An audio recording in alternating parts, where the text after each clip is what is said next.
Olá, meus amigos do curso de Direito, uma boa noite a todos, sejam bem-vindos, bem-vindas. Tudo bem com vocês? É com imensa alegria, é com imenso prazer que aqui nos encontramos nesse dia de hoje para, de uma certa forma, finalizarmos a nossa disciplina de Filosofia Jurídica 1 e 2, que aconteceu ao longo desse ano de 2020. Gostaria de dizer assim que foi um prazer imenso em tê-los como meus alunos, foi um prazer imenso poder dividir um pouquinho do meu conhecimento com cada um de vocês, poder dividir um pouquinho da minha experiência com vocês ao longo desse ano. Espero ter contribuído, espero ter agregado algumas reflexões juntamente com vocês. Que bom, gente! Apesar de tudo, apesar das dificuldades, apesar dos transtornos, dos contratempos deste nosso ano letivo, estamos chegando ao final do mesmo.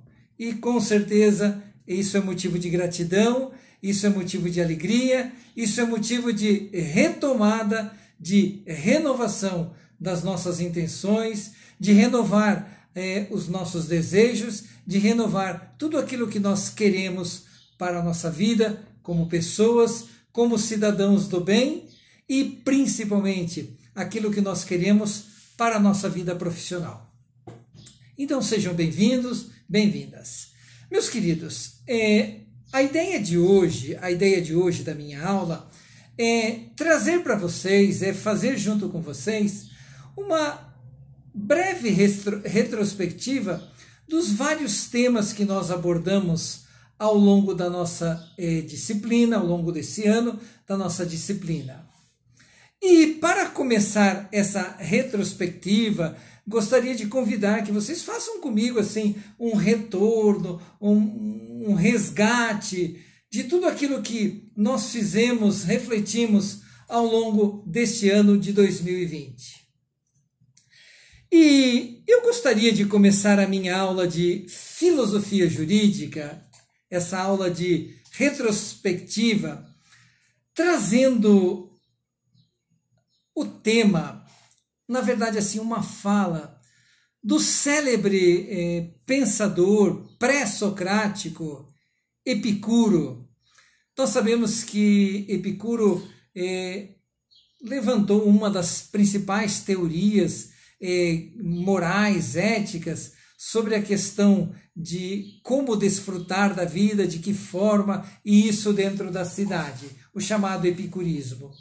E Epicuro tem uma das suas célebres frases, quando ele diz assim, eu vou tomar a liberdade de ler literalmente o texto do Epicuro, me parece assim tão bacana, tão oportuna, tão pontual, porque Epicuro chama a reflexão sobre o que é a filosofia, o que é essa ciência chamada filosofia, por que o homem precisa filosofar, por que o homem filosofou e ainda hoje filosofa sobre tantos problemas, talvez aqueles problemas clássicos, mas principalmente problemas que têm a ver com a reflexão do seu dia a dia.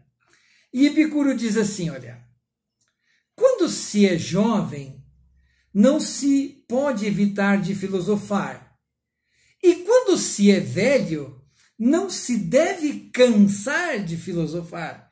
Veja que bacana, assim, ele diz que a filosofia é uma atividade humana, desde a juventude até a senilidade. Nunca, olha que bacana, nunca é muito cedo ou muito tarde para cuidar da alma. Então, o que Epicuro diz? Que a filosofia é reflexão para nós cuidarmos da nossa alma, da nossa mente, do nosso espírito. Então, quando se é jovem, não se pode evitar de filosofar. E quando se é velho, não se deve cansar de filosofar. Nunca é muito cedo ou muito tarde para cuidar da sua alma.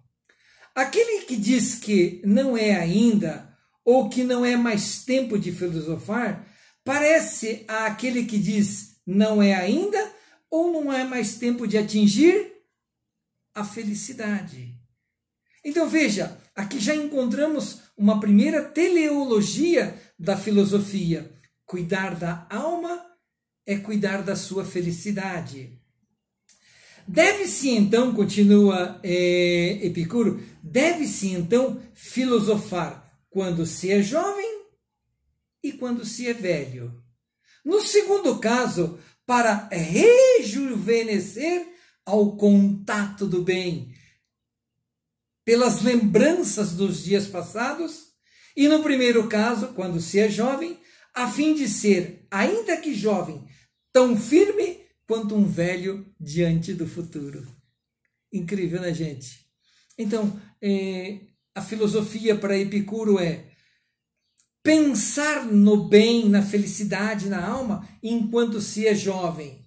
E, quando se é velho, se reflexionar sobre o bem construído, sobre a felicidade construída. Espetacular. Filosofia, reflexão da alma. Muito bem, meus queridos. E eu diria assim, nessa linha de Epicuro, eu gostaria de retomar com vocês os vários temas que nós desenvolvemos nas aulas que hoje estão disponíveis para cada um de vocês, gratuitamente, para aqueles que quiserem rever, divulgar, não tenho nenhum problema com isso, não, faço questão, inclusive, e eles estão ali em vídeo no meu canal, fiquem à vontade, usem, divulguem, se serviu, que bom que contribuiu para a formação de vocês.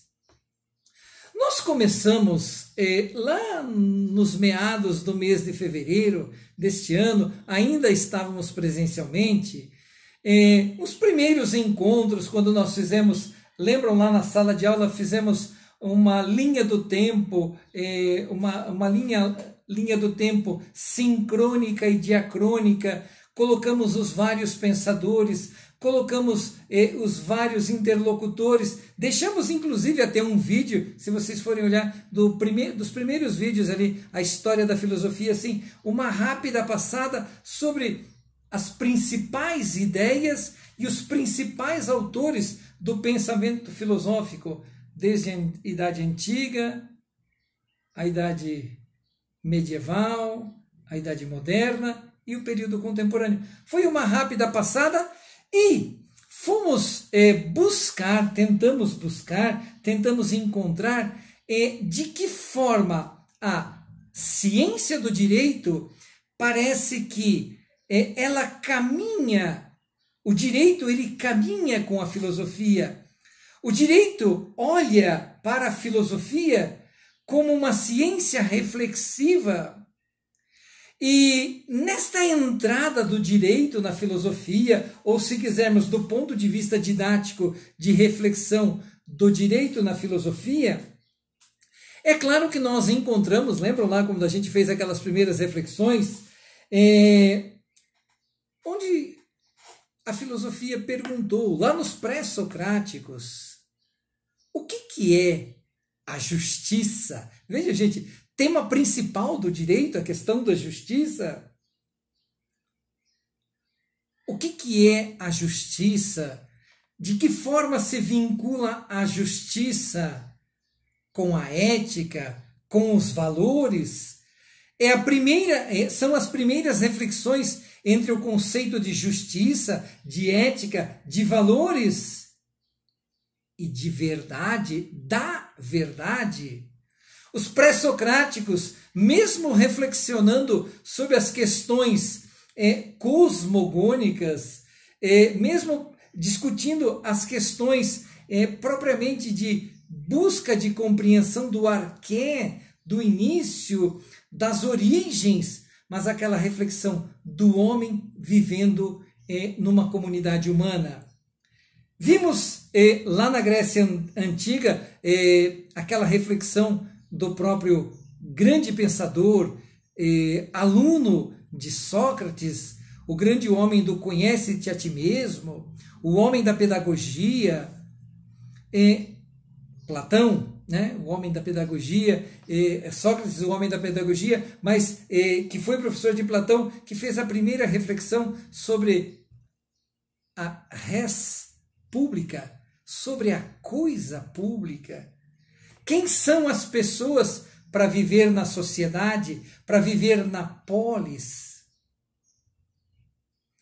Esse pensador, ele fala sobre a necessidade de fazermos essa transformação via filosofia das pessoas, dos meios, para que essa cidade viva na ordem, viva e atenda o bem comum. Estão vendo? Quantos conceitos? Depois, chegamos ao grande pensador Aristóteles. Aristóteles, ele vai assim, no profundo da questão, ele começa a estudar a justiça como o bem. O bem é bom, o bom faz bem. O que é a justiça para Aristóteles? É essa adequação da inteligência ao bem moral. Então, justiça é a adequação da inteligência ao bem moral. E aqui Aristóteles coloca a primeira indicação teleológica. O que é essa teleologia? Por que é bom você ser justo? Por que é bom você fazer o bem? Por que o bem é bom? E ele diz que a grande razão do bem é a felicidade humana. E aí ele diz que a felicidade humana se fundamenta nas virtudes, a felicidade humana se sustenta na ordem e na vivência dessas virtudes dentro da polis, dentro da sociedade. E ele vai dizer que o homem virtuoso é aquele que busca o bem, que contempla o bem, que vive o bem de uma forma intelectualmente falando adequada àquilo que se chama aos princípios naturais do homem, o ius naturale. Então veja, o homem que vive segundo o direito natural é o homem que procura o bem. Ele procura o bem porque o bem faz bem, e o bem faz para ele, traz para ele a felicidade.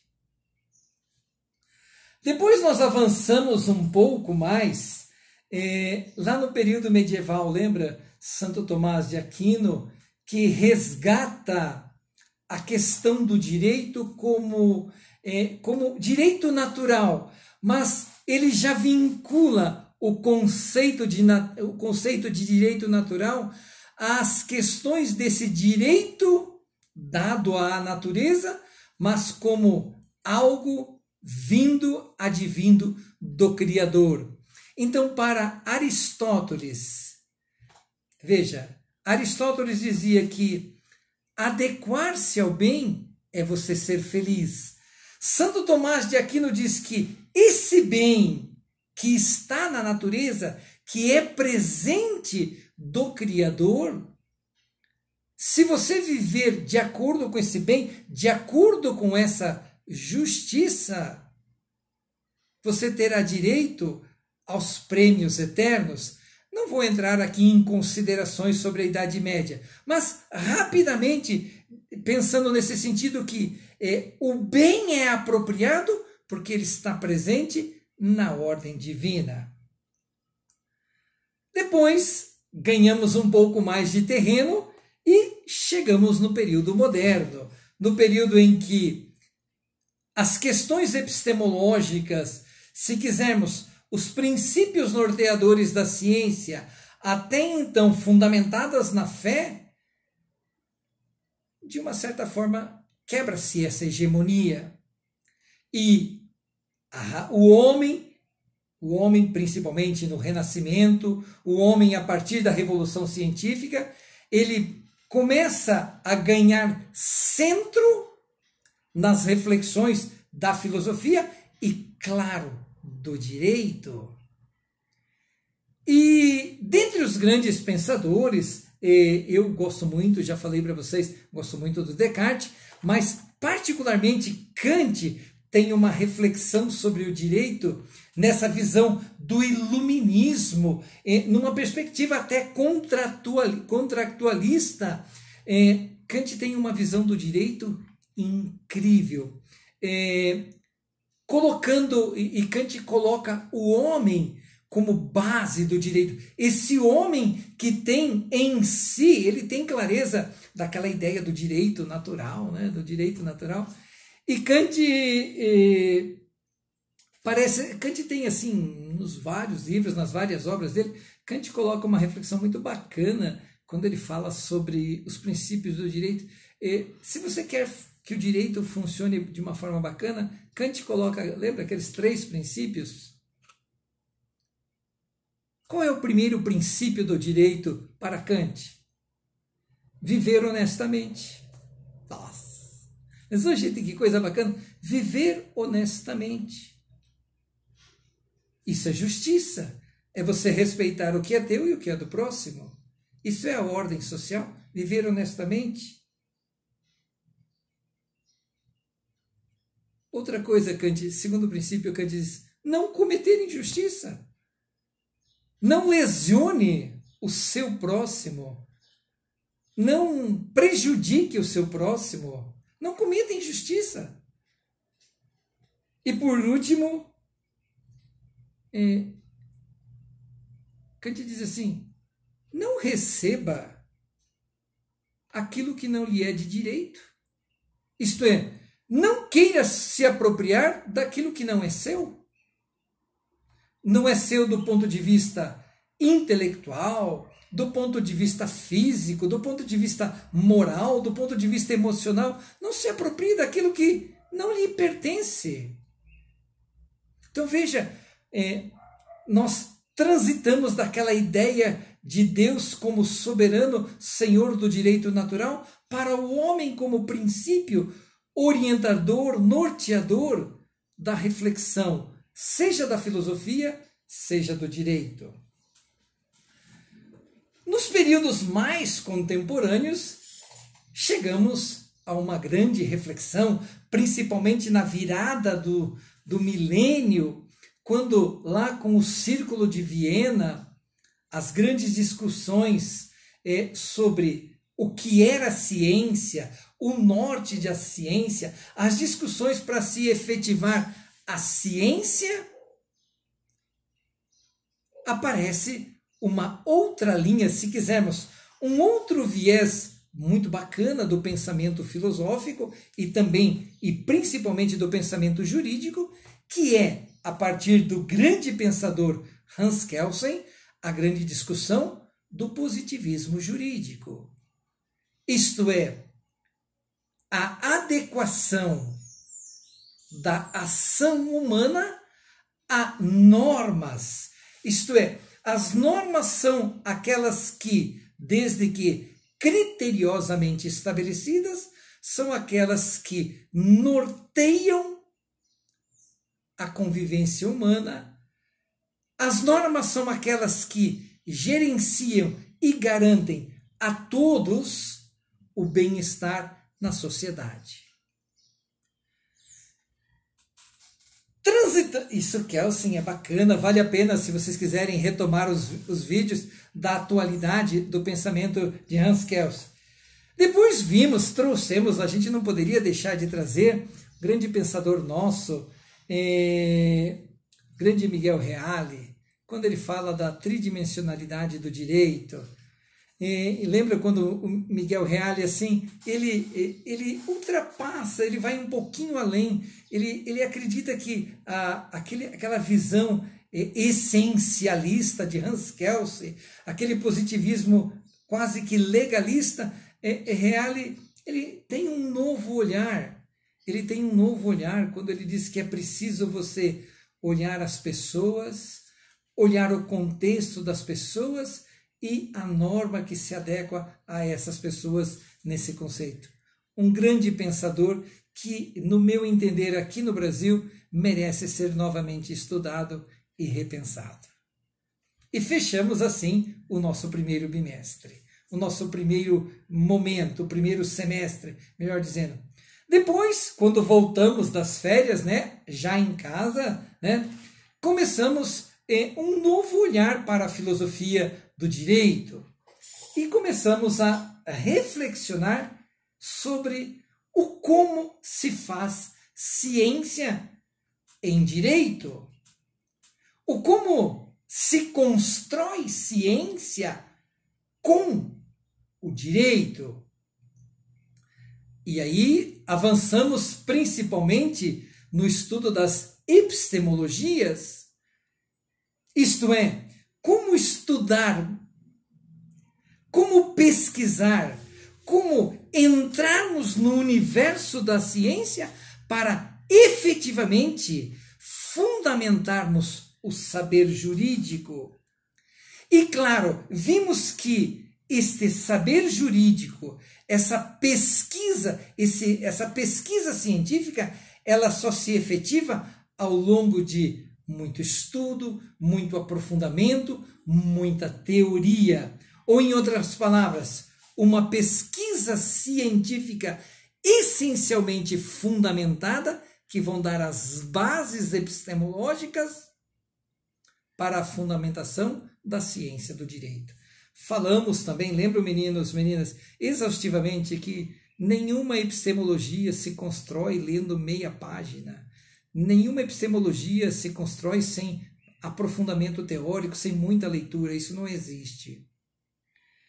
E, claro, buscamos apresentar algumas das correntes epistemológicas que podem servir de fundamento para olhares do direito. E apresentamos, lembram, a epistemologia do positivismo, principalmente naquele olhar do positivismo jurídico, de Hans Kelsen, da lei, da norma. Claro, todo o olhar com Comte, com o Círculo de Viena.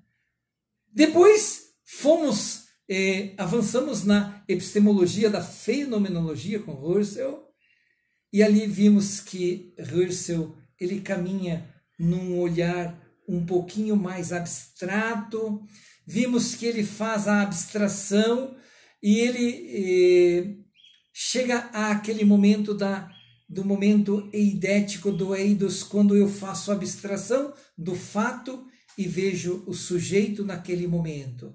E aí começamos a abrir as primeiras discussões dentro da epistemologia sobre as ciências complementares que estudam hoje a complexidade da personalidade humana, a complexidade de todos os estudos que envolvem a mente humana e daquilo que o homem é capaz de fazer numa perspectiva a partir da sua psique.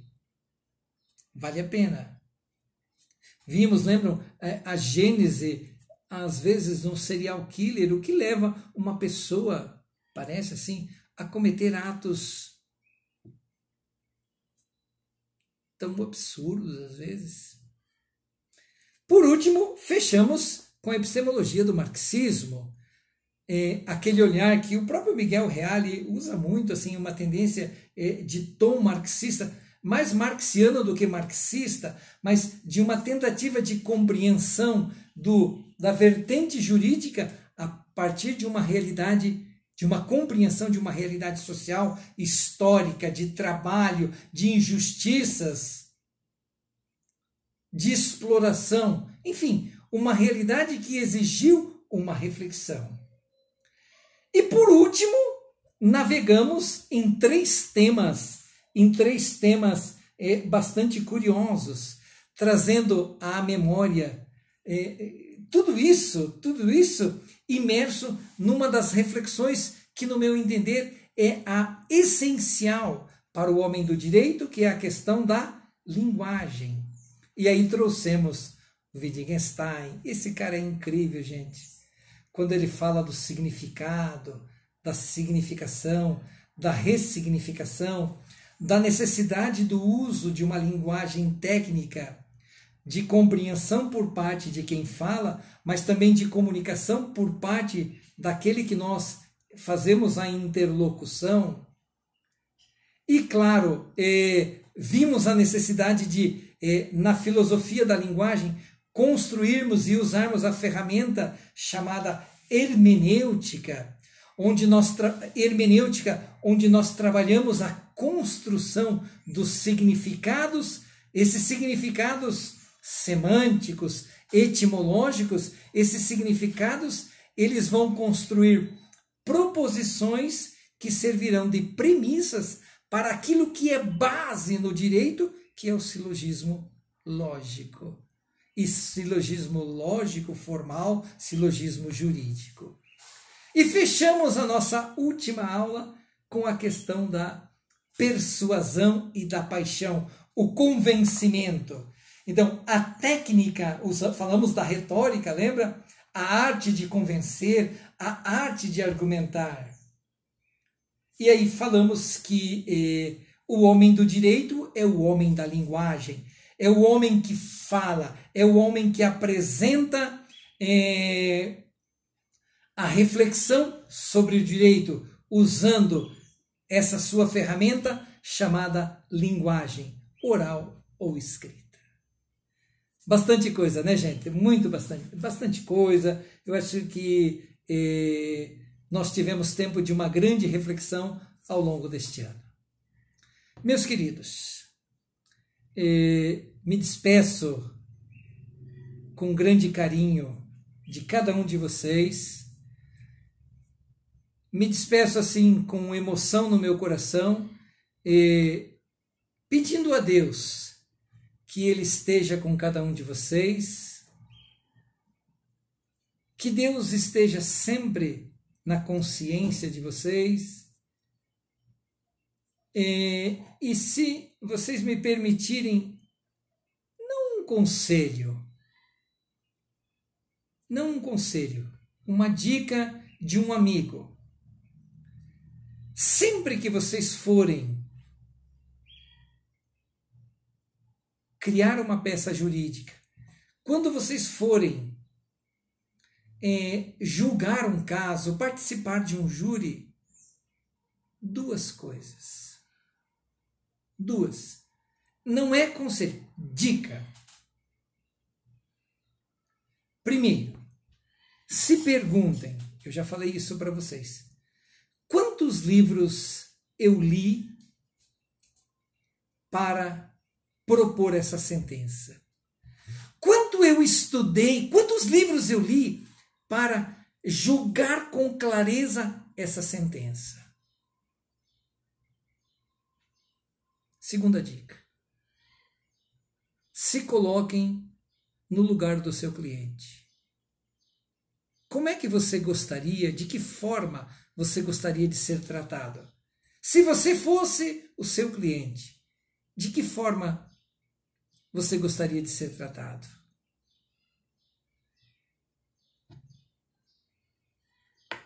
Meus queridos, o bem é bom. Me despeço de vocês esse ano, desejando sucesso, desejando as melhores coisas da vida. E se vocês me permitirem, respeitosamente, cumprimentá-los com o meu abraço, cumprimentá-los com o meu carinho, para que Deus ilumine os passos de vocês. Um grande abraço, sucesso e coisas boas. Nos encontramos por aí, com certeza. E se vocês precisarem, por favor, falem com a gente. Até mais!